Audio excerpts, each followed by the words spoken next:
Good morning, everyone. Welcome back. I'm Christa Benavidez. You're listening to Biz Day New Mexico on 1050 KTBL and 1050talk.com. Thank you so much again for tuning in this morning and every Saturday at 10 a.m. right here on 1050 KTBL and 1050talk.com. Remember 1050talk.com so that you have no excuses that you don't have an AM radio. So many people tell me, oh, Christa, I don't listen to AM radio. Well, you listen online to podcasts, etc. You can listen online at 1050talk.com. So this segment is brought to you in part by Chispas Performance Solutions. Chispas Performance Solutions works with businesses and organizations to reduce the cost of doing business caused by ineffective or inadequate communication. They do this by providing customized on-site classes, conference keynote presentations, breakout sessions, and much more. Schedule your free consultation today at chispasperformancesolutions.com or call 505-899-9130. My next guests this morning are with the New Mexico Coalition Against Domestic Violence, and we have Shana Aldahl and Sandra Smith. Welcome to the show, ladies. Thank you. So, Shana, why don't you start us off by sharing what the New Mexico Coalition Against Domestic Violence is? Okay, great. Yeah. So the coalition, we are a member organization. We are made up of a coalition of between 25, 30 domestic violence programs statewide. We do work on an administrative level. So we do work such as legislative work. We do system advocacy. We provide support. And so we provide support to our programs who No, that's okay. And so there's a lot going on with the coalition, right? And I know when I first was talking to Sandra about the organization itself, I thought it was more, okay, I can become a member, we can do these volunteering things and so forth. And it's that to an extent. But as you mentioned at the top of the segment, it's at an administrative level to make sure that you're supporting other organizations, other groups, right, within New Mexico. Yeah, I've just come onto this organization about a year ago, and I thought the same thing you did, and then when I saw the scope of the work, where there are, 30 plus organizations that are doing direct service across the state of New Mexico, and the coalition supports each of them. So I think we all kind of know that organizations, not individual nonprofits like that are doing this direct service work, really need additional resources, additional support. So the coalition provides training, it provides technical assistance, and brings, peer support, making people who are doing this amazing work that can kind of feel isolated, especially in rural New Mexico areas, that they have this, wonderful place to kind of come to, or that can come to them, to really enhance the excellence of services that they're providing. And Shana will talk about it in a minute, but when I looked at what the coalition is doing, it's like, wait a minute, they're supporting kids. They're supporting companion animals of families that are needing to leave domestic violence circumstances. The scope of what the coalition was doing is really what drew me to the organization and to want to be a part of it. Right, absolutely. And so, Shana, why don't you speak to those different elements? Because, again, I got an education just talking to Sandra as we were preparing to organize today's interview about the fact that there's support not only for mostly women that are in domestic violent situations, but their children, as well as the pets, the fur family members. So tell us more about those aspects. Sure.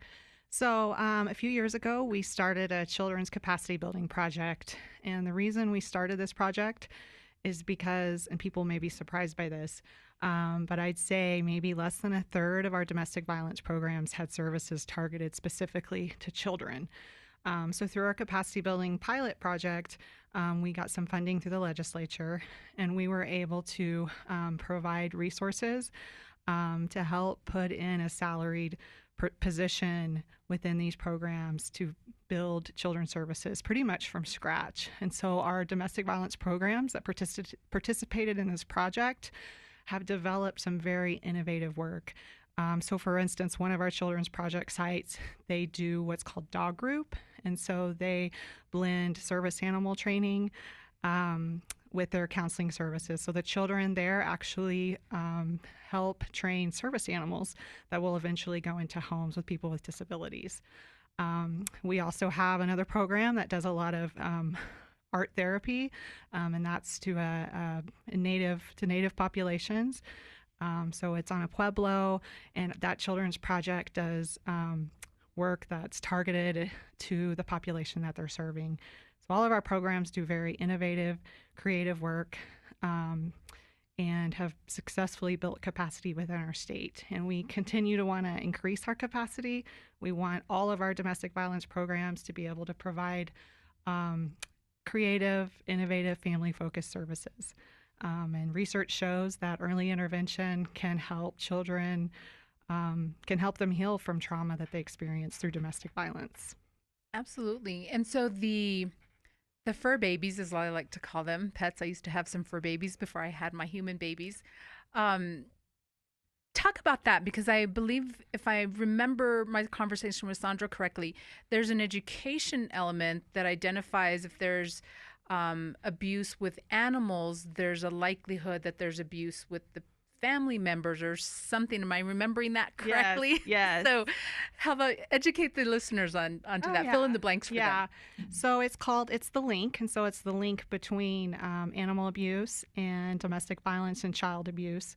And so what that means is that if there's a home with children who may be being abused, or if there's domestic violence in the home, if they have an animal in the home, there's a high likelihood that that animal is also being abused, and vice versa. If there's an animal being abused in the home, there's a high likelihood that there's also child abuse and domestic violence in the home. So again, a few years back, around the same time we developed the Children's Capacity Building Project, we helped establish the CARE program. And the CARE program, it's the Companion Animal Rescue Effort.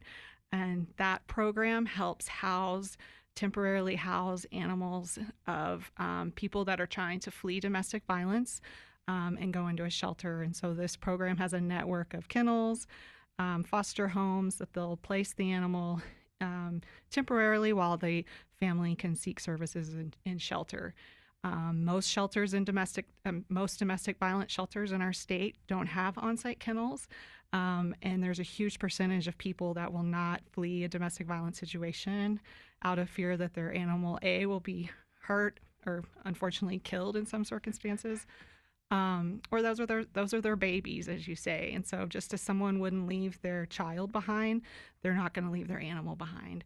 So through this CARE program, we're able to house the animal, and the victims and the families feel secure that their animal's going to be safe. And I also want to say that there are a few shelters in New Mexico that do have on-site kennels. And so you can find a list of those on our website. And so if people they really want to have their animal with them, the animals are very supportive to them in these types of situations. They can bring, in some areas of the state, they can actually bring their animal with them to the shelter. And I bet that's such a relief, because again, they're family members, and they'd rather put themselves in harm's way than to put their loved one, in this case, Absolutely. their pet, in harm's way. Absolutely. So folks, if you're just tuning in, my guests for this segment are Shana Aldahl and Sandra Smith with the New Mexico Coalition Against Domestic Violence. And for more information, go ahead and give us the website and then any phone numbers that you'd like to provide. So our website is www.nmcadv.org. That's abbreviated for New Mexico Coalition Against Domestic Violence. And the phone number, if they want to get in touch with me, I can direct them to the main line. But my phone number is 505-490-5387. The coalition does not provide any type of direct services, but people can call us, and we're happy to refer them to their local domestic violence program. And if someone is seeking help and seeking support, as we said, there are organizations across the state where we can point them in the right direction to get the help they need.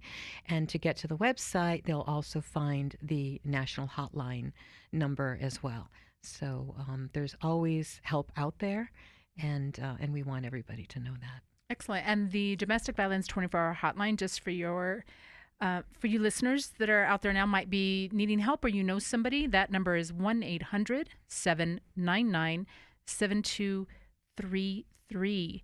And so we're actually going to have a second segment with these wonderful women because there's so much that they're doing at the New Mexico Coalition against domestic violence that I wanted to dedicate a whole other segment for not only the services, but they've got some fundraisers coming up and so forth. And so we have a couple of minutes left in this segment. So why don't you share with us anything else that you might be thinking, well, the listeners may not know this, using this as an educational opportunity? Well, we have a quote on our website, and our main vision at the coalition is every home a safe home. And that's what we're really working on over across the state of New Mexico. And what we know is that we have the statistics to prove that when victims, children, and their families receive the services that they need, then they gain a sense of self-efficacy and hope. And the instances of violence decrease. And that's really where we're putting our effort. We want to see everything change in relation to domestic violence across the state. As you said that, as I was listening to, I got chills because it's small or large situations. I think sometimes when people think about domestic violence, they think about what they see on television or on the news and these extreme circumstances. It's not necessarily that. It could be verbal abuse. It could be neglect. It could be all these different circumstances. And as I was talking with Rebecca in the previous segment, that we as women tend to just take on the weight of the world. We're superwomen. We can fix it. We can do it, and we can get through it. But the reality is that we need help. Not because we're weak, but actually because we are strong in order to continue that strength. And so when people are in a situation where they are being abused, again, emotionally, physically, etc., it's important for them to know that there are resources available. So what are some of the names of the local organizations? Are you able to share that in terms of the organizations that you all support that are located around the state? So I believe we have a little bit over 30 domestic violence programs statewide. We have a list of those located on our website. I'm happy to give information of the local programs here to Albuquerque. Well, let's do that in the next segment because that way people aren't rushed to get the information, and we'll wrap up this segment and then we'll include all of that so that people have an opportunity to get that all down. Great. Sounds good. All right. Excellent. Well, folks, you're listening to Biz Day New Mexico. My guests this morning are Shana Aldahl and Sandra Smith with the New Mexico Coalition Against Domestic Violence. We'll actually be up again with them in the next segment. So you're listening to Biz Day New Mexico. I'm Christa Benavidez, and you're listening on 1050 KTBL and 1050talk.com. We'll be right back.